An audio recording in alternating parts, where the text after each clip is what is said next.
Sige na, alis na kayo. Dalhin niyo mga basura niyo at umalis na kayo.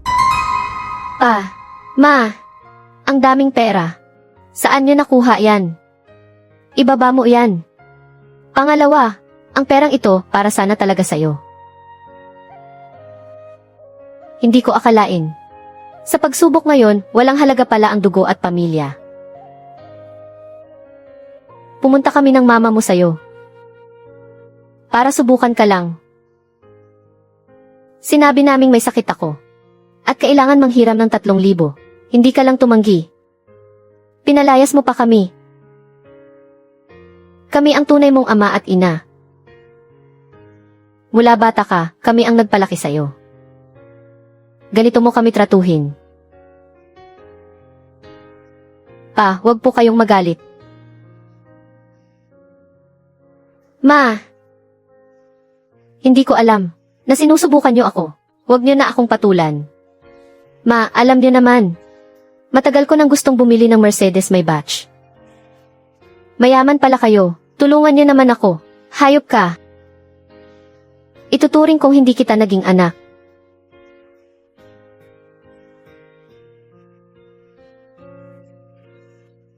Ibaba mo yan.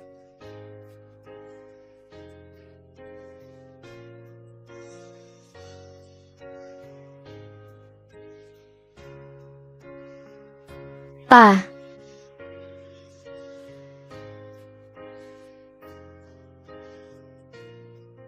Boss, parang hindi maganda ang mukha nyo. Secretary Gong, hindi mo alam, may 2 kaming tunay na anak na lalaki. At may isa pa kaming inampon. Matanda na kami ngayon. Hindi na namin alam kung kanino mas bagay ipasa ang kumpanya. Kaya nagbihis kami ng ganito. Para subukan sila. Pero ang ginawa sa akin ang pangalawa kanina. Talagang nakakadurog ng puso. Boss, kumalma po kayo.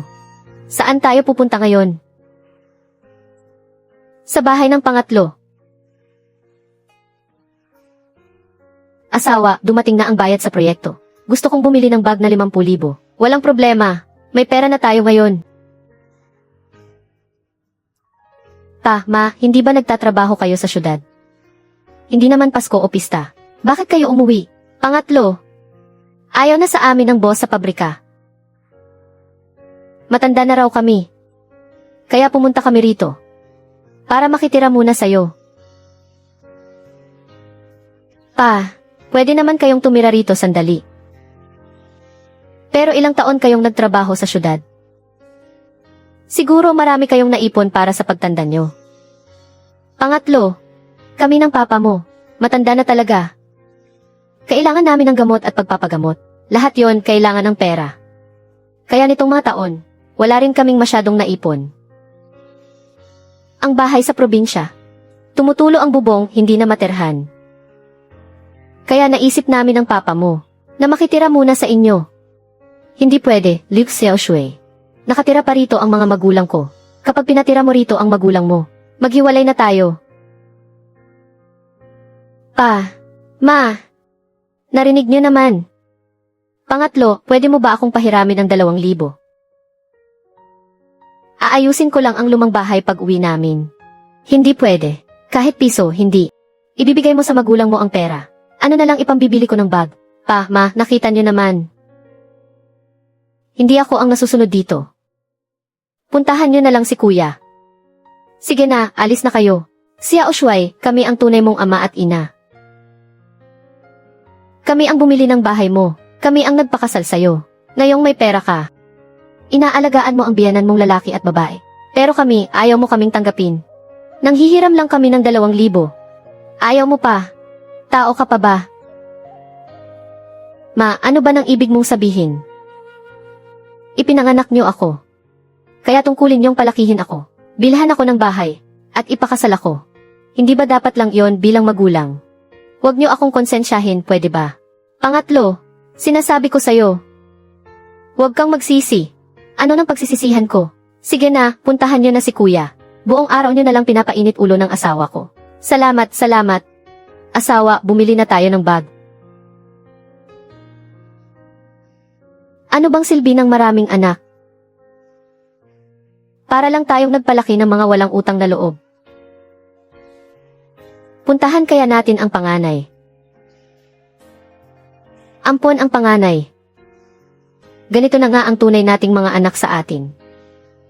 Sa tingin mo ang ampon, magiging mas mabuti pa. Hindi rin natin masasabi. Subukan natin.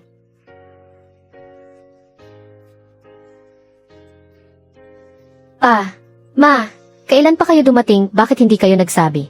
Ay, kami ng papa mo. Sa edad naming ito, wala na rin kakayahang magtrabaho. Naisip lang namin na umuwi at dalawin kayo. Nasaan ang panganay? Si Xiaoyong nagtrabaho sa syudad. Magbubukas na kasi ang klase sa Taglagas. Sa syudad na mag-aaral ang mga bata. Malaki ang gastos. Alam nyo naman, hindi maganda ang kalagayan namin. Kaya kailangan niyang magdagdag ng trabaho. Manugang. Noon, mahirap ang pamilya natin. Wala ring sobrang pera. Para sabay na pag-aralin ang tatlong anak. Si Xiaoyong. Siya ang panganay sa pamilya. Kusang loob niyang isinuko ang pag-aaral niya. Lumabas para magtrabaho. Kaya nakapagkolehiyo ang dalawa niyang kapatid. Sa mga taong ito, kami ng mama mo. May pagkukulang sa inyo. Ma, si Xiaoyong ang panganay sa pamilya. Dapat lang niyang gawin yon. Isa pa, kung hindi niyo siya inampon noon, wala kami sa kinalalagyan namin ngayon. Manugang, napakabait at napakaunawa mong babae. Kami ng papa mo, umuwi ngayon. Dahil may bagay, kaming hihinging tulong sa'yo. Ma, ano po yon? Sabihin niyo lang. Noong nagkasakit ang papa mo. Nanghiram kami sa kapitbahay ng 5,000. Sinisingil na kami ngayon. Pwede mo ba kaming pahiramin ng 5,000? 5,000?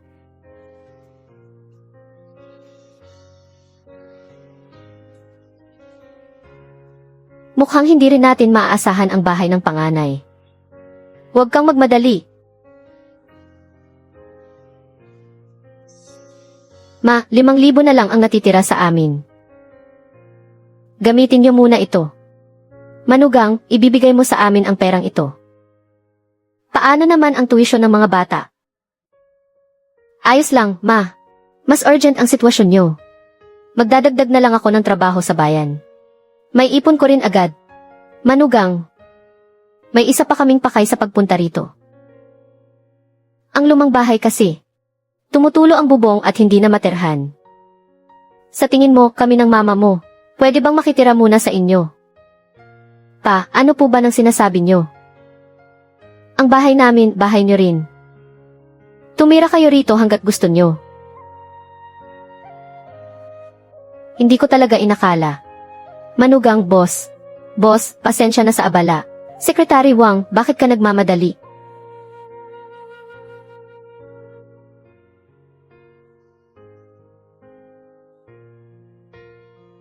Pa, bakit ka tinawag na boss ng taong iyon? Ha? Manugang, sa loob ng maraming taon, wala kaming naibigay sa'yo. Heto, para sa'yo ito, magandang anak.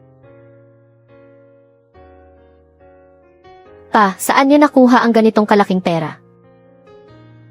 Kami ng mama mo. May maliit na negosyo sa labas. Nakaipon kami ng 3 milyon. Sa pag-uwi namin ngayon, gusto naming subukan ang 3 magkakapatid. Hindi ko akalain na sina pangalawa at pangatlo hindi lang kami pinabayaan. Pinalayas pa kami. Pero ikaw, kahit hindi maluwag ang buhay nyo, tinulungan mo pa rin kami. Pinatira mo pa kaming 2 sa bahay nyo. Kaya iiwan namin ang perang ito sa inyo ni Xiaoyong. Pa, ma, ang perang ito, pinaghirapan nyo ng matagal na ipunin. Hindi namin matatanggap. Manugang, tanggapin mo na. Mga kapamilya, iniwan ko ang perang ito sa panganay ko at sa manugang ko. Sa tingin nyo, tama ba ang ginawa ko?